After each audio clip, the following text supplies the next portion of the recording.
Aspens' first half headline earnings per share increased by 17% to 371 cents. Revenue from continuing operations climbed 20% to 9 billion rand. The group says it expects its Asia Pacific business to replace South Africa as its largest revenue generator by the end of this year. Earlier, our senior anchor Bronwyn Nielsen spoke to Aspens Group Chief Executive Stephen Saad.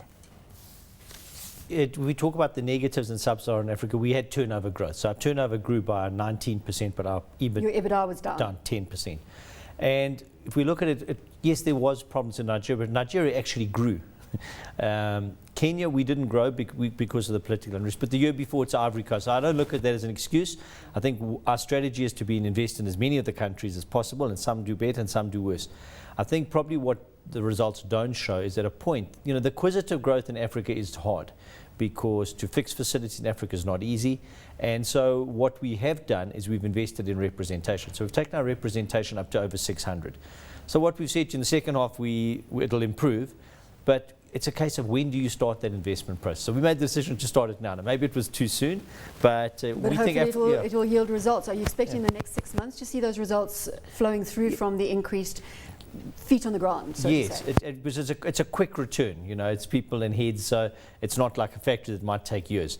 So and Africa is growing, and we're banking on it being a good growth market. But to grow there, we need to put more products in and put more people on the ground. And we're hoping to get a very big presence across Africa. There's not many people, if any, that have our representation across sub-Saharan Africa. Touching on South Africa, I see a reduced share of the public sector tender on ARVs. Is this a concern going forward?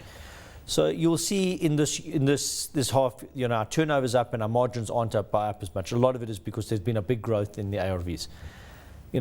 Are we concerned by a loss of a potential share in the ARVs? I've just been through too many ARV tenders. The reality is we end up with them. Already, this new tender that's supposed to kick in, Aspen, please, will you extend, will you extend, will you extend? So our ARV tenders are higher than they've ever been right now. Now, do we worry about it?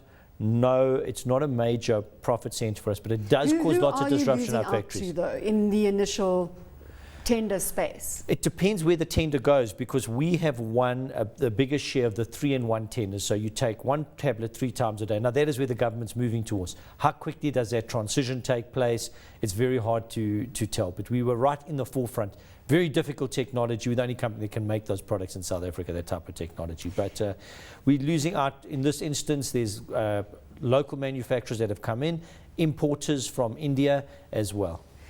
Let's talk about Asia Pacific, and I see that you're expecting revenues to be bigger from that territory than South Africa in the end of the year, effectively. Yes, it's very close, but they're neck and neck at the moment. They're neck and neck. I think it's going to be very tough. I mean, a lot depends on the rand dollar performance, but Australia has got an advantage in that we had that acquisition, which only came in for 1 month. So the acquisition of those products we bought from GSK, the prescription products, will now be there for 6 months.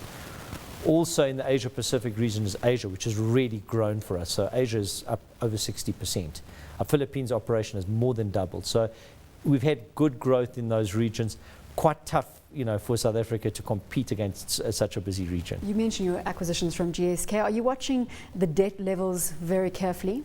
Yeah, debt levels, we're covering interest more than 9 times. So we've got a very low level of debt. Even our interest cost the same as it was the year before.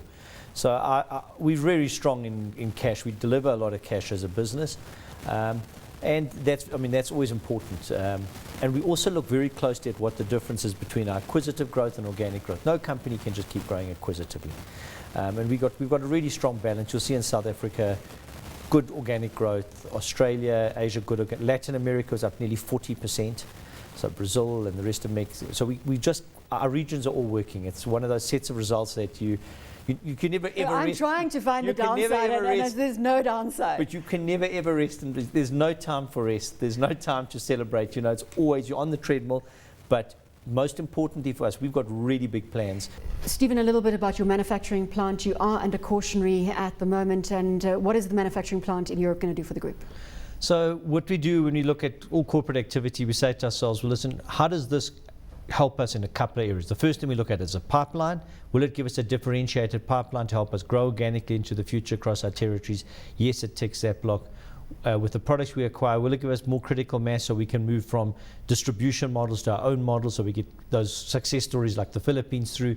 And that's what we hope. Those we hope the blocks that with this, if this acquisition goes through, those are the blocks it ticks.